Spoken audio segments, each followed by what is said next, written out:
영업정지는 될 예정이다.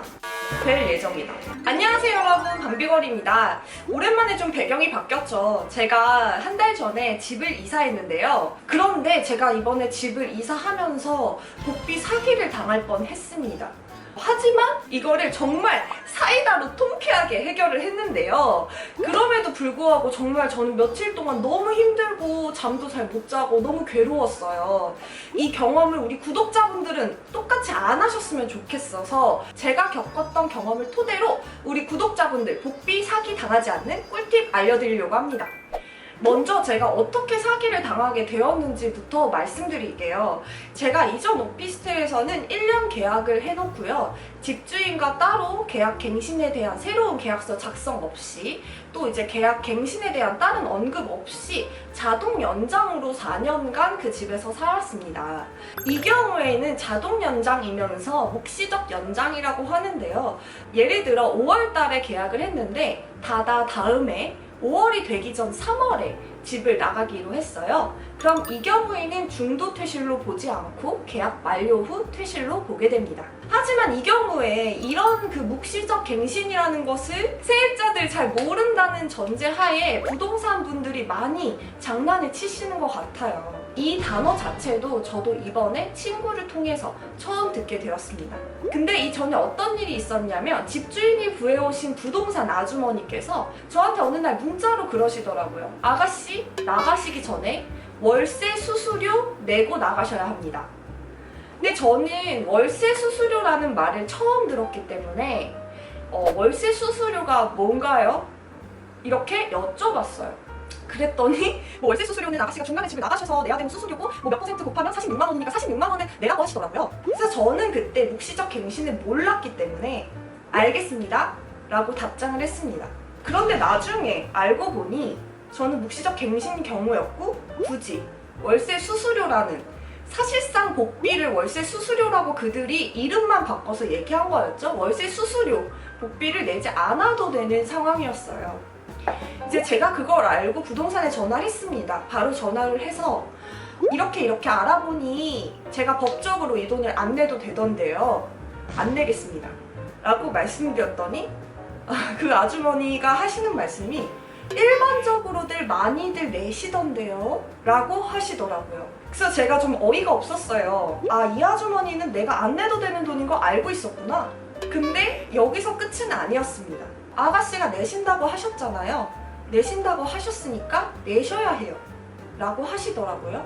근데 여기까지만 들었을 때는 사람들이 좀 의아해하는 부분이 있어요. 그냥 너가 복비 안 주고 나오면 되잖아 라고 말씀하실 수 있는데 이 상황이 아주 묘하게 돌아갑니다. 제가 이 집을 빨리 구해서 금방 나왔다고 말씀드렸죠. 집을 내놓은 지 한 달 만에 제가 일로 이사를 와야 되는 상황이었어서 제가 보증금 4천만 원이 집주인에게 있었는데 집주인이 새로운 세입자가 아직 안 구해졌으니 보증금을 못 주시겠다 라고 하셔서 보증금을 못 받고 일단 나왔습니다. 이 경우에는 사실 법적으로도 3개월까지는 집주인은 보증금을 안 줘도 돼요. 그래서 저도 알고 있었기 때문에 일단 오케이 하고 나왔습니다. 그런데 이 집주인 할아버지, 집주인분이 또 할아버지세요. 그래서 나이도 지긋하시고 그런 할아버지를 어떻게 어려운 말로 꼬드겼는지, 이 할아버지도 분명히 복비를 냈음에도 불구하고 제 복비 46만 원을 제가 내지 않으면 할아버지, 집주인분이 내셔야 된다 라고 말한 모양이에요. 이런 상황에 이제 새로운 세입자가 구해져서 제가 4천만 원을 받을 수 있는 날이 왔습니다. 그런데 이제 그날 부동산에서 연락 와서 또 그러더라고요. 46만 원 내야 된다. 그래서 제가 차분하게 말씀드렸어요. 사장님, 오며 가며 고생하신 것도 있으니까 수고비라도 챙겨달라고 하시면 제가 좀 챙겨드릴 텐데 이렇게 법적으로 안 내도 되는 돈에 대해서 저한테 내야 된다고 이렇게 말씀하시면 제가 기분이 안 좋아서 어떻게 돈을 드리나요? 이렇게 말씀드렸더니 너무 당당하게 이게 어떻게 기분 문제예요 아가씨? 이러시더라고요. 대표님을 바꾸시더라고요. 대표님은 남자분이셨어요. 근데 이제 저한테 뭐 한번 들어보세요 이러시면서 어려운 용어를 쫙 풀어서 설명하시더라고요. 이제 저는 사실 순간적으로 어려운 용어를 들어서 순간 흠칫했어요. 여러분들도 이러기 쉬워요. 부동산에서 조항 들이밀면서 이거 몇 조에 이렇게 나와 있는 거예요. 우리 이대로 하는 거예요. 라고 하면은 그런가? 내가 몰라서 그런 건가? 이렇게 너무 당당하게 나와요. 인터넷 쳐보세요. 막 이렇게 당당하게 나와요. 실제 그러셨어요. 그래서 저도 너무 당황해서 잠시만요. 그럼 제가 한 번 더 알아볼게요 하고 끊고 이때 제 구원자가 좀 나타나는데요. 제가 이 집을 처음 계약할 때 그 도와줬던 부동산입니다.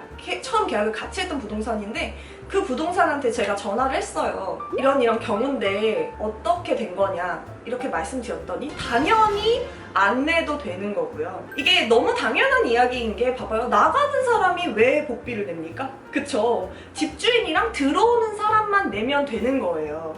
근데 이 부동산은 너무 악질인 게 집주인한테도 받고 들어오는 새로운 세입자한테도 받고 그리고 나가는 저한테까지 돈을 받으려고 했던 거인 거죠. 했더니 그 부동산에서 민원 넣는다고 한번 해보세요. 부동산에서는 웬만하면 민원 넣는다고 하면 좀 수그러듭니다. 이렇게 말씀하시더라고요. 그래서 내가 알겠습니다. 감사합니다 하고 끊고 다시 그 부동산에 전화를 했어요. 사장님 제가 알아보니까 이거 맞던데요. 저 안 내도 되는 상황이던데요 하면서 다시 한번 상황 설명을 드렸어요. 저 복비 안 내겠습니다 라고 했더니 그 부동산이 뭘 몰라서 얘기한 거고 아가씨가 뭘 몰라서 그런다는 거예요.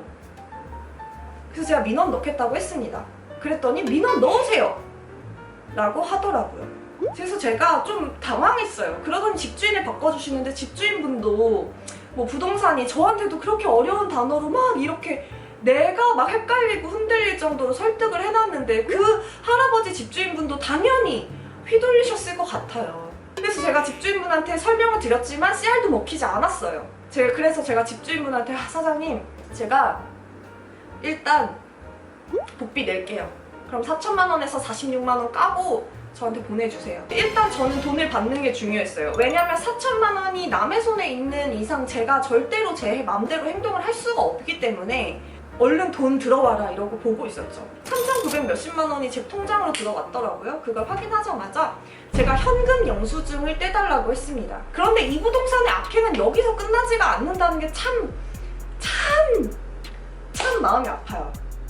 여러분 이런 경우 진짜 많으니까 조심하셔야 돼요. 현금 영수증 떼달라고 꼭 하세요. 왜냐하면 제가 그 부동산에 직접 입금한 기록이 없잖아요. 나중에 이거 증거를 들이밀 수가 없습니다. 그래서 제가 현금 영수증 떼달라고 했죠. 그런데 못 떼주시겠다고 흔쾌히 그러시더라고요. 그러더니 몇 시간 이후인가 국세청에서 현금 영수증이 취소됐다는 문자가 이렇게 왔어요. 대박이죠. 저는 현금 영수증 취소되면 문자가 오는 줄도 몰랐어요. 너무 국세청이 일을 잘하는 것 같아. 현금 영수증 취소되자마자 문자가 오더라고요. 그래서 제가 너무 어이가 없어서 이분들이 장난하는 건가 싶더라고요. 그래서 다시 문자를 했어요. 왜 문자를 했냐면 제가 아이폰을 쓰는데요. 아이폰은 통화 녹음이 안 돼서 이제 제가 어떤 이게 뭔가 사기의 삘이 온다 싶은 이후로는 계속 문자로 이제 통화를 했었어요. 연락을 했었는데 현금 영수증 취소됐던데 이게 어쩐 일인가요? 이렇게 보냈더니 제가 뭐 거기에 스마트키 반납 안 하고 온 게 있거든요. 그것만 계속 얘기하시면서 현금 영수증 얘기는 안 하시는 거예요. 하지만 저한테 최후의 보루로 남겨둔 수단이 있었죠. 이때부터 상황은 역전되는데요. 여러분들도 이게 정말 꿀팁입니다. 여기서 밑줄 3개 쫙 긋고 별표 3개 쫙 치고 들어주세요. 제가 처음에 집을 세입자도 구하지 않고 나갔을 때 그게 되게 불안했어요. 이제 뭐 예를 들어 집주인이 새로운 세입자가 들어와서 뭐 보증금을 받았는데도 아직 세입자 안 들어왔어요. 그래가지고 뭐 보증금을 줄 수가 없네요. 이렇게 물론 그러실 분은 아니지만 그럴 수도 있잖아요. 사람이 모르는 일이잖아요. 그때 이제 제가 아까 도와주신 그 부동산이 또 나타납니다. 천자 같아. 혜성입니다. 그분들한테 제가 여쭤봤죠. 이런 경우도 저가 걱정이 됩니다. 아무래도 제가 여기를 다 살펴볼 수가 없지 않습니까? 라고 말씀을 드렸더니 전입신고를 하지 말고 기다려보시라는 거예요. 이사를 가실 때 전입신고를 하지 말라고 하시더라고요. 이게 바로 꿀팁이었습니다. 그러니까 제가 거기에 전입신고를 하지 않고 주소지를 아직 이사 전에 있는 주소지로 계속 두면서 거기 가구를 하나 두라고 하시더라고요. 쓰던 가구를 하나 두고 가면 아무나 그냥 막 들어와서 살면 주거 침입이 된다고 하시더라고요. 저는 마지막까지 주소 이전을 하지 않고 있었습니다. 무슨 일이 벌어졌냐? 새로운 세입자가 거기 옛날 집에 들어왔다고 했잖아요. 그분이 전세자금 대출을 하셨나봐요. 전세자금 대출을 받으면 확정일자라는 걸 받아야 되는데 확정일자는 전입신고를 해야 합니다. 제가 주소가 거기로 되어 있으니 전입신고가 안 돼서 난리가 난 거예요. 그때부터 부동산이랑 제가 위치가 바뀌었습니다. 부동산에서 계속 연락이 오기 시작했어요. 전입신고 좀 해달라. 저는 솔직히 좀 기가 찼습니다. 왜냐면 제가 현금 영수증 해달라고 할 때는 대답도 안 하고 말 돌리시고 이제 와서 자기가 급하시니까 저한테 막 전입신고를 해달라고 하는 거예요. 제가 이렇게 말씀드렸어요. 현금 영수증 해주시면 전입신고 하겠습니다. 라고 문자 보냈더니 바로 현금 영수증 날라오더라고요. 저는 정말 너무 화가 났어요. 왜냐면 저는 이렇게 끝까지 가는 성격이 아니에요, 사실. 아휴, 웬만하면 그냥 좋게 좋게 넘어가자 라는 스타일입니다. 근데 제가 진짜 이쯤 되면 이건 46만 원의 문제가 아니다. 이분들이 한두 번 이렇게 한 솜씨가 아니다. 나 말고 수많은 피해자들이 있겠구나 라는 생각이 들었습니다. 그래서 제가 그 현금 영수증을 들고 구청에 민원을 넣으러 갔어요. 구청에 가셔서 부동산 지적과 아니면 인폼을 물어보세요. 저 부동산 관련해서 민원 넣으려고 하는데요 라고 하면 어디로 가세요? 이렇게 알려드립니다. 그럼 글로 가세요. 그럼 그건 창구가 아니에요. 막 번호표 뽑는 게 아니라 직원들 일하는 그런 데스크처럼 되어 있어서 처음에 들어가시는데 좀 약간 어색하실 거예요. 일단 들어가세요. 들어가신 다음에 아무 직원한테나 저 부동산 중개업소 관련해서 민원 넣으려고 하는데요 라고 말씀드리면 담당 직원을 소개해 줍니다. 부동산이 있는 구청의 소재지로 가야 돼요. 예를 들어 부동산이 강남구에 있다? 그럼 강남구청에, 서초구에 있다? 그럼 서초구청에 가야 합니다. 근데 저도 너무 깜짝 놀란 게 저는 민원이란 걸 넣어본 적이 없어서 처음 넣거든요.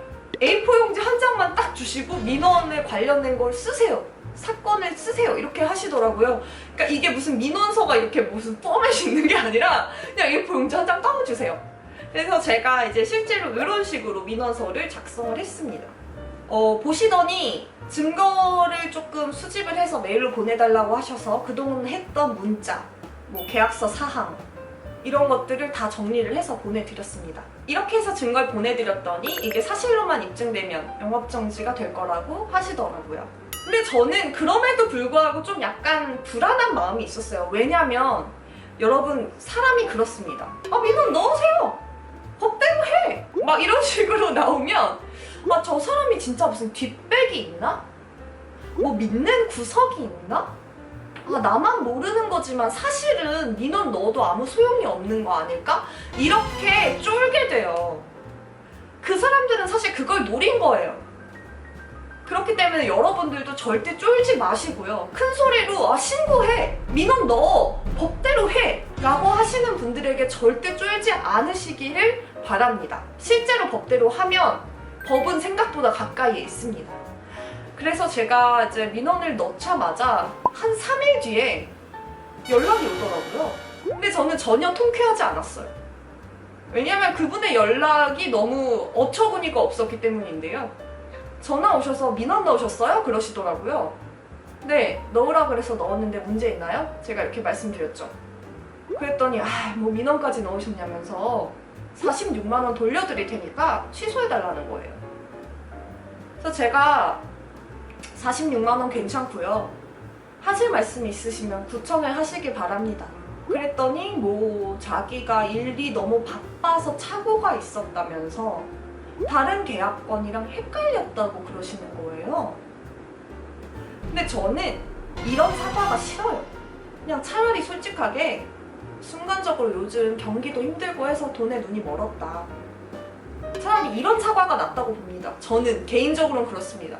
실수라니 설명을 몇 번이나 드리고 저한테 막 조항 들이밀면서 이게 맞다고 막 그렇게 큰 소리 치시면서 제가 막 큰 소리 누가 나한테 치면 막 이렇게 심장 뛰는 거 아시죠? 막 손이 떨리고 심장이 뛸 정도로 그렇게 큰 소리를 치셨는데 저한테 이제 와서 실수하니 좀 어이가 없더라고요. 그래서 저는 연락하지 마시라고 하고 전화 끊고 그랬더니 뭐 더 날린 게 막 며칠 뒤에 무슨 문자로 막 이렇게 뭐 자기 아들이 무슨 병에 걸려가지고 뭐 그리고 자기도 오늘 병원에 갔다 왔대나? 그런 얘기를 문자로 보내시더라고요. 피해는 제가, 사기는 제가 당했는데 왜 제가 가해자 같죠?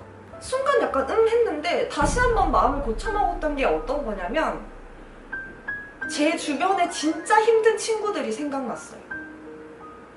제 주변에 가족 아픈 친구들이 있어요. 정말 아픈데 병원비도 제대로 내기가 힘들어가지고 그렇게 살아가는 사람들도 있거든요? 갑자기 좀 울컥한다. 근데 그 사람들이 사기치면서 사냐? 아니에요. 우리 더 힘든 상황에서도 진짜 10,000원, 20,000원 아껴가면서 사는 그런 1,000원, 2,000원 아껴서 사는 사람들도 사기 안 치고 정직하게 삽니다. 그런 사람들 덕분에 사회가 돌아가는 거고요. 내가 가족 아프고 나 좀 몸 아프다고 다른 사람 돈 쉽게 보고 막 사기치고 그런 게 용납되면 다 그렇게 살지 않겠어요? 그래서 저는 이런 이유 때문에 이걸 넘어가는 건 말이 안 된다고 생각했어요. 그리고 이건 진정한 사과가 아니라고 생각했고요. 그러고 나서 이제 2주일이 지나서 강남구청에서 연락을 받았습니다. 이제 정말 최종적으로 결정하셔야 된다. 여기서 더 이상 취소 없으시면 이대로 진행 가는 거다. 영업정지는 6개월 될 예정이다. 6개월 될 예정이다. 와, 6개월이라니. 저도 좀 깜짝 놀랐어요. 전 한 1개월 정도 예상했거든요. 여러분 뭐라고요? 법은 가까이 있습니다. 근데 좀 살짝 순간 저도 사람인지라 미안한 마음이 들더라고요. 그래서 차단을 풀어봤어요. 왜냐면 일단 좀 제대로 된 사과를 해주시면 못 이기는 척 넘어가야겠다. 와, 근데 제가 마지막으로 받은 문자가 이렇습니다. 그러고 나서 그 다음날에는 더 대박인 게 나 상처받았다. 왜 나한테 상처를 주냐라고 그러시더라고요. 그래서 저는 결국에는 민원 취소는 하지 않았습니다. 이런 식으로 민원 신청에 대한 회신이 돌아오게 됩니다. 그래서 여러분 박수! 이렇게 사이다로 끝나게 되었습니다. 아 맞아. 그리고 46만 원은 어떻게 됐냐고요? 그분들이 그냥 중간에 알아서 보내주셨어요. 제 통장으로. 사실 제가 이렇게 끝까지 간 이유는 구독자 여러분들 생각이 많이 나서였어요. 정말 핑계가 아니고요. 막말로 저도 460만 원도 아니고 46만 원인데 이렇게까지 구청 왔다 갔다 하면서 피곤한 일 만드는 거 제가 원하는 라이프 스타일은 아닙니다. 하지만 여러분들 생각이 많이 나더라고요. 우리 구독자분들도 분명히 저와 똑같이 또 어리고 여자라는 이유로 얼마나 많이 무시당하고 사기치려고 하는지 제가 이번에 겪어보니 아이고 나도 나름 밖에서 사회생활 오래 했다고 해도 이 정도인데 정말 이제 학생이어서 집 구하러 다니시는 분들은 정말 많이 힘드시겠구나. 우리 구독자분들 이 영상으로 꼭 다음에 이런 일 없으셨으면 제가 다 액땜 해드렸으니까 앞으로 집 구할 때 좋은 일만 있으셨으면 좋겠고요. 앞으로 혹시 주변에서든 본인이든 가족이든 이런 비스무리한 일이 있다면 이 영상 꼭 보여주세요. 이렇게 사이다로 깔끔하게 해결할 수 있습니다. 그럼 여러분 도움 많이 되셨으면 좋아요, 구독 버튼 잊지 마시고요. 댓글로 응원도 많이 남겨주시고 이거 말고 더 좋은 해결책이 있었다면 해결책도 많이 알려주세요. 그럼 여러분 다음 영상에서 또 만나요. 안녕!